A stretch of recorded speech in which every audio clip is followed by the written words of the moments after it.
పర్లేదు. కూర్చో. నేను మళ్ళీ వెళ్ళాలి చెప్పండి. కూర్చోకపోతే ఊరుకోరా? టైం ఎంత అయింది కదా, ఈ రోజు అంటే ఎలా ఉంది, రేపటి నుంచి షెడ్యూల్ ఎలా ఉండదు. నేను అక్కడ వచ్చి అరగంట కూర్చున్నాను, అప్పుడేం చేశారు మీరు? లేట్ అవుతుందో తెలీదా మీకు? ఒక నిమిషం, మీరు ఇలా మాట్లాడితే నేను వేరేలా మాట్లాడతాను. మామూలుగానే మాట్లాడండి. నేను అక్కడ వచ్చి హాఫ్ అన్ అవర్ కూర్చున్నాను కదా. హాఫ్ అన్ అవర్ ముందు కంటే మేము 2 hours. గుడ్ మార్నింగ్ సాంగ్ తర్వాత 15 minutes రెడీ అయ్యి నేను ఇక్కడికి వచ్చా. మీరు ఇక్కడ లేరు, అసలు కుకింగ్ టీం ఎవరు లేరు. నేను అందుకే చెప్తున్నాను, ఇప్పుడు గొడవ పడాలని ఎవరు చెప్పట్లేదు. కుకింగ్ టీంలో నేను ఒక్కదాన్నే లేదు, ఇంకా ముగ్గురు కూడా ఉన్నారు.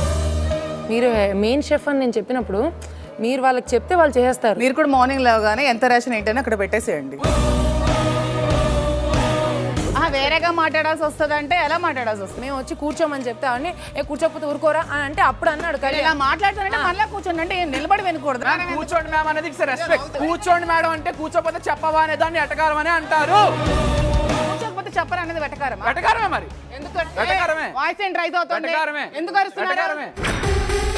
నేను ఇక్కడ గంట కూర్చున్నప్పుడు మీరు లేరు, కానీ మీరు వచ్చినప్పుడు మాత్రం అందరూ వచ్చేయాలి. హలో ఇక్కడ చెప్పారు కర్రీ వేయాలని. సరిగ్గా మాట్లాడండి. సరిగ్గానే హలో ఏంటి? హలో మాట్లాడండి. మాట్లాడండి. నేను గట్టిగా మాట్లాడు. ఇప్పుడు ఇదేంటి బీన్స్ వచ్చి మీరు గంట నుంచి చేస్తున్నారు, అయిందా బీన్స్ కొని? అవ్వకపోతే నాకేం చేయమంటారు? కూర్చొని వండాలి ఏంటి లోపల? అయితే ఇంకా వెయిట్ చేయాలి, పస్తులు ఉండాలి ఇంకా అందరూ. మాట్లాడదామని పిలిస్తే కూర్చోకపోతే చెప్పరా, అదే చెప్పకపోతే ఊరుకోరా? దాన్ని ఎటకారం అంటే వదిలేని టైం ఇవ్వండి తనకి.